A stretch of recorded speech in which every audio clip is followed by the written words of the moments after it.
Hello बच्चों, career first 92 में आप सभी का स्वागत है। आज हम लोग 9वीं कक्षा के रसायन विज्ञान परमाणु एवं अणु एटम्स एंड मॉलिक्यूल्स का नेक्स्ट पार्ट देखने वाले हैं। तो चलिए आज का क्विज शुरू करते हैं। आज का पहला प्रश्न है आपके स्क्रीन पर। निम्नलिखित में से क्लोरीन की परमाणु द्रव्यमान संख्या कौन सी है? Option A 32.5U, option B 33.5U, option C 34.5U या फिर ऑप्शन डी 35.5U। तो बच्चों इसका राइट आंसर आप लोग कमेंट सेक्शन में जरूर लिखिए। उम्मीद है आप लोगों को इसका राइट आंसर पता होगा। तो चलिए हम इसका राइट आंसर देखने से पहले एक बहुत ही महत्वपूर्ण बात को समझते हैं। तो बच्चों परमाणु द्रव्यमान संख्या को या किसी भी यौगिक का द्रव्यमान संख्या को AMU में मेजर किया जाता था। AMU atomic mass unit, atomic mass unit में मेजर किया जाता था। 1963 में इसे छोटा कर दिया गया, संक्षिप्त करके सिर्फ U लिखा जाने लगा। AMU का फुल फॉर्म होता है एटॉमिक मास यूनिट और U का फुल फॉर्म होता है यूनिफाइड मास। 1963 में इसे छोटा कर दिया गया और तब से सिर्फ U लिखा जाने लगा। अगर कहीं पे AMU भी अगर मिल जाए या सिर्फ U भी लिखा मिल जाए तो दोनों क्या है, दोनों ऑप्शंस दोनों सही होंगे, गलत नहीं है कोई। लेकिन अगर U लिखते हैं तो अब यह बेहतर है। तो इसका राइट आंसर होगा ऑप्शन डी 35.5U। क्लोरीन का द्रव्यमान परमाणु संख्या होता है 17 और द्रव्यमान संख्या होता है 35.5। तो ऑप्शन डी इसका राइट आंसर होगा। चलिए नेक्स्ट प्रश्न की ओर आगे बढ़ते हैं। कार्बन डाइऑक्साइड में कार्बन और ऑक्सीजन के बीच द्रव्यमान का अनुपात क्या है? Option A 3:8, option B 5:6, option C 2:9 या फिर ऑप्शन डी 7:4। तो बच्चों इसका राइट आंसर समझने से पहले आप लोगों को इसका सूत्र पता होना चाहिए। कार्बन डाइऑक्साइड का सूत्र होता है CO2। अब इसमें हमें देखना है कि कार्बन का परमाणु द्रव्यमान क्या है। यहाँ पे अनुपात पूछा गया, द्रव्यमान अनुपात पूछा गया है। अगर आयतनिक अनुपात पूछा जाता तो इसका आंसर कुछ और होता। हम लोग आयतनिक अनुपात कैसे निकालते हैं इसके बारे में भी बात करेंगे। तो पहले हम देखते हैं द्रव्यमान अनुपात। तो कार्बन का द्रव्यमान संख्या कितना होता है बच्चों? कार्बन का द्रव्यमान संख्या होता है 12 होता है और ऑक्सीजन का द्रव्यमान संख्या होता है 16। टोटल कितने एटम्स है ऑक्सीजन के? 2।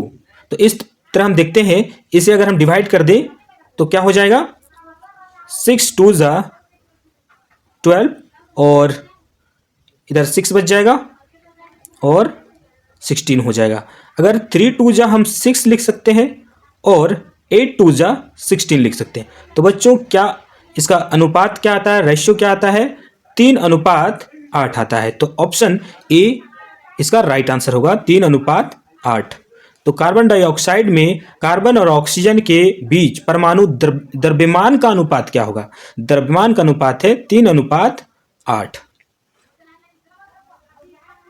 तो ऑप्शन ए इसका राइट आंसर होगा। अगर बच्चों पूछ देता कि इसका आयतनिक अनुपात क्या होगा तब हम कैसे करते? आयतनिक अनुपात में हम लिखते हैं कार्बन डाइऑक्साइड का आणविक सूत्र पहले लिखा जाना चाहिए। अब कार्बन कितना है, संख्या को सिर्फ जब आयतनिक अनुपात पूछा जाए तो हम संख्या के बारे में बात करेंगे, कितना है उसी का अनुपात हम निकाल देंगे।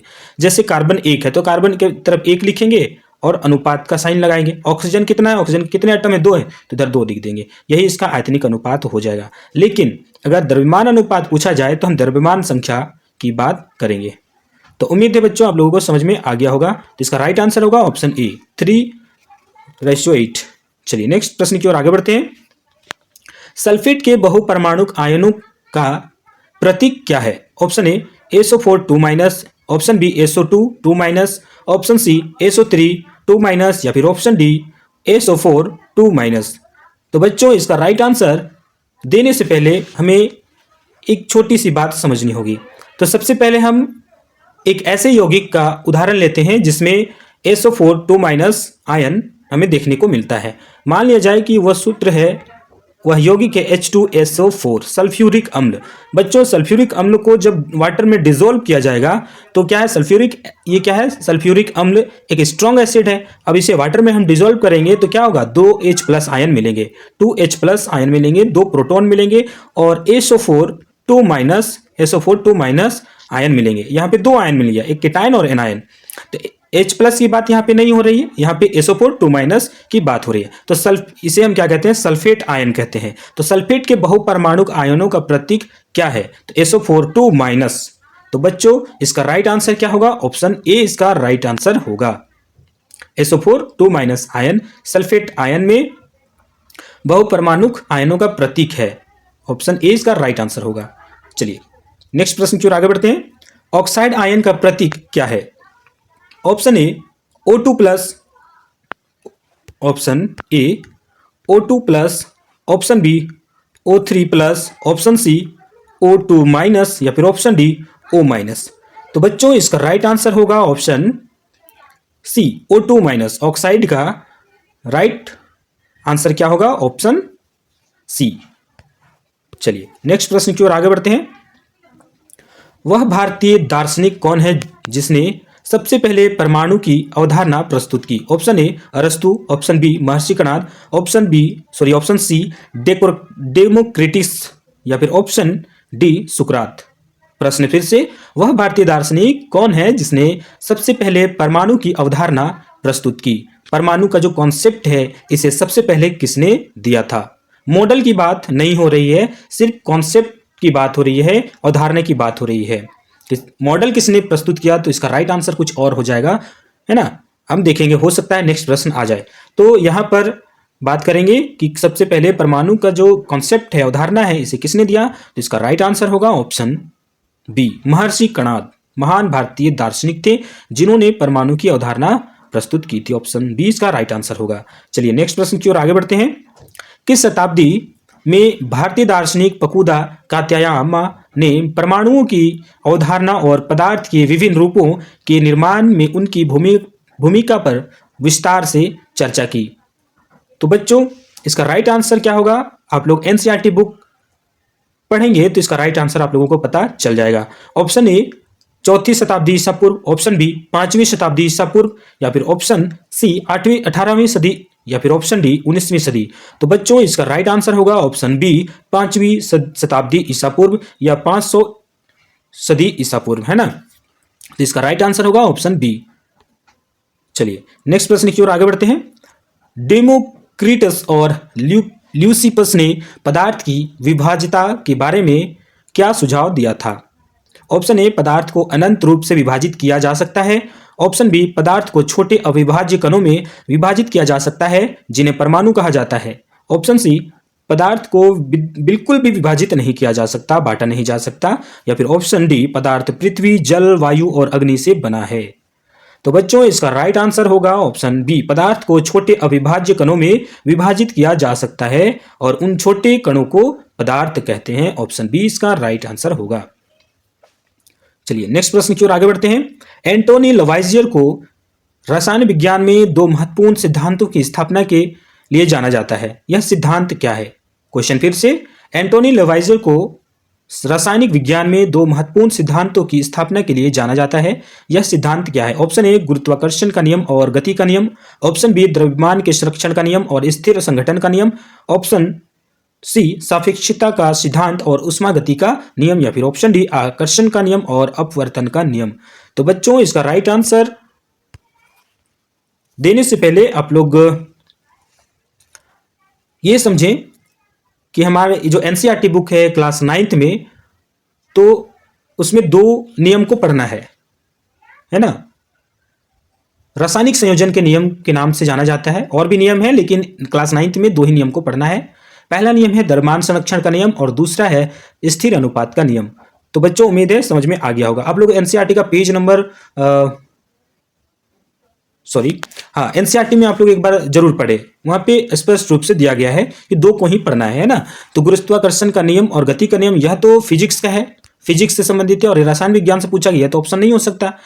और ऑप्शन डी का बात करते हैं आकर्षण का नियम और अपवर्तन का नियम, ये फिजिक्स का है, यहाँ से भी तो नहीं होगा। सापेक्षता का सिद्धांत और उष्मागति का नियम, इसमें तो हम कह सकते हैं ये फिजिक्स से संबंधित है कुछ हद तक, और फिजिक्स ही है, केमिस्ट्री में थर्मोडायनेमिक्स से कुछ है, तो यह भी ऑप्शन इसका राइट नहीं होगा। तो ऑप्शन बी इसका राइट आंसर होगा द्रव्यमान के संरक्षण का नियम और स्थिर संघटन का नियम, स्थिर अनुपात का नियम। ऑप्शन बी इसका राइट आंसर होगा। चलिए नेक्स्ट प्रश्न की ओर आगे बढ़ते हैं। द्रव्यमान संरक्षण के नियम के अनुसार रासायनिक प्रतिक्रिया में क्या होता है? ऑप्शन ए द्रव्यमान निर्मित होता है, ऑप्शन बी द्रव्यमान नष्ट हो जाता है, ऑप्शन सी द्रव्यमान संरक्षित रहता है, ऑप्शन डी द्रव्यमान ऊर्जा में परिवर्तित हो जाता है।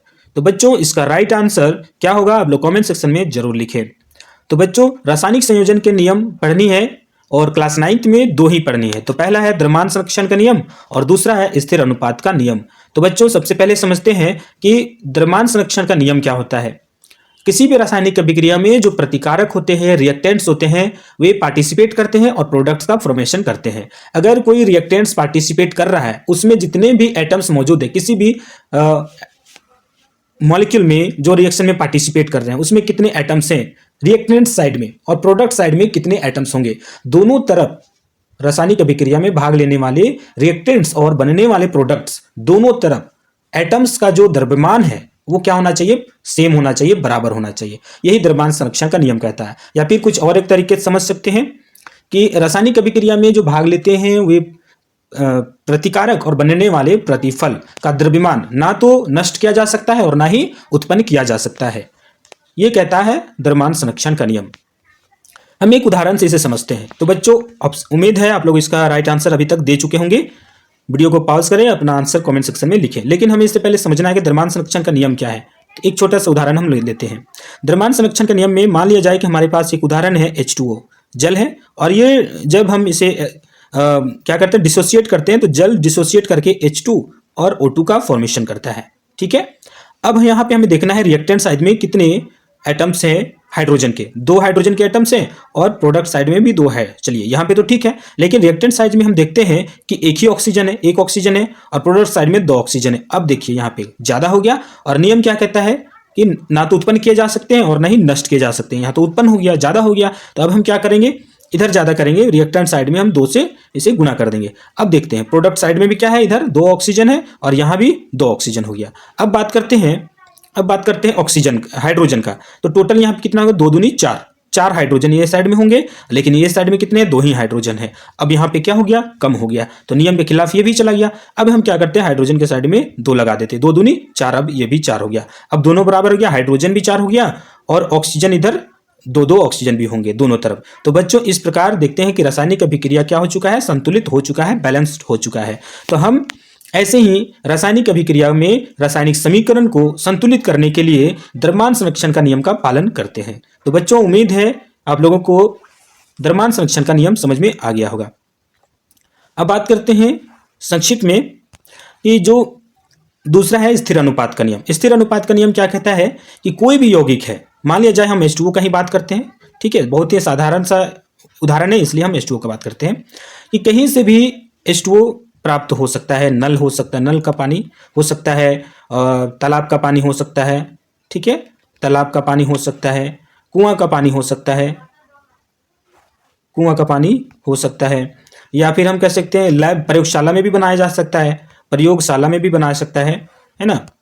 तो जो H2O है इसका स्रोत कुछ भी हो सकता है ना, इसका स्रोत बहुत सारे स्रोत हो सकते हैं, स्रोत कई प्रकार के हो सकते हैं, लेकिन जल चाहे किसी भी स्रोत से पाया जाए उसका अनुपात हमेशा स्थिर होगा, फिक्स होगा। जैसे कि हम देखते हैं H2O में इसका अनुपात क्या है, हाइड्रोजन का जो द्रव्यमान अनुपात क्या होगा, हाइड्रोजन का द्रव्यमान संख्या 1 है और टोटल कितने हाइड्रोजन है, 2 है, ऑक्सीजन का 16 होता है। अब हम बच्चों देखते हैं, डिवाइड कर देंगे तो क्या बना, 8 2 जा 6 हो जाएगा, सॉरी 8 2 जा 16।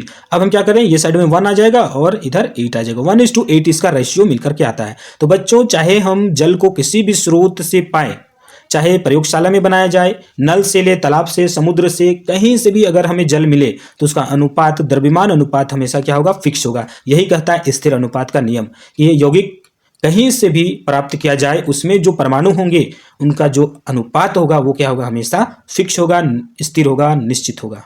तो बच्चों उम्मीद है इसका राइट आंसर आप लोगों को पता होगा। तो चलिए, तो इसका राइट आंसर होगा ऑप्शन सी, द्रव्यमान संरक्षित रहता है, ऑप्शन सी इसका राइट आंसर होगा। तो चलिए नेक्स्ट प्रश्न की ओर आगे बढ़ते हैं और आज का अंतिम प्रश्न है, जॉन डाल्टन का निश्चित अनुपात का नियम क्या बताता है। उम्मीद है इसका सही जवाब आप लोग दे पाएंगे क्योंकि इससे पहले हमने इसे अच्छी तरीके से एक्सप्लेन कर दिया है। ऑप्शन ए, सभी तत्व छोटे अविभाज्य कणों से बने होते हैं, जिन्हें परमाणु कहा जाता है। ऑप्शन बी, तत्व निश्चित अनुपात में संयोजित होकर यौगिक बनाते हैं। ऑप्शन सी, किसी रासायनिक प्रतिक्रिया में के उत्पादों का कुल द्रव्यमान अभिकारकों के कुल द्रव्यमान के बराबर होता है। ऑप्शन डी, तत्व कई अनुपातों में मिलकर विभिन्न यौगिक का निर्माण कर सकते हैं। तो बच्चों, उम्मीद है इसका सही जवाब आप लोग दे पाएंगे। तो इसका राइट आंसर क्या होगा, आप लोग कमेंट सेक्शन में जरूर लिखें। तो बच्चों, इस प्रकार के एमसीक्यूज हम लगातार अपलोड कर रहे हैं और अभी तक परमाणु एवं अणु से संबंधित ये 5वां वीडियो है, 5वां क्विज है, अपलोड हो चुके हैं। 5वां क्विज है तो 50 क्वेश्चंस अभी तक अपलोड हो चुके हैं। तो उम्मीद है आप लोग प्लेलिस्ट में जाएं और सभी एमसीक्यूज को सीरियल वाइज देखें। अभी जो एग्जाम्स है या इसके बाद भी जो एग्जाम्स आप लोगों के चलेंगे, इसमें बहुत ही महत्वपूर्ण क्वेश्चन है, इसके लिए आप लोग तैयारी करें। तो इसका राइट आंसर क्या होगा बच्चों, इस निश्चित अनुपात का नियम क्या कहता है, तत्व निश्चित अनुपात में संयोजित होकर यौगिक बनाते हैं। ऑप्शन बी इसका राइट आंसर होगा। चलिए, आज का हमारा क्विज यहीं पर समाप्त होता है। मिलते हैं नेक्स्ट क्विज में, तब तक के लिए जय हिंद, जय झारखंड। और एक बात, आप लोग कहाँ से हमारे वीडियो को देख रहे हैं ये कमेंट सेक्शन में जरूर लिखें। झारखंड से कौन कौन देख रहे हैं कमेंट सेक्शन में जरूर लिखें, भूलिएगा मत। तो चलिए, गुड नाइट।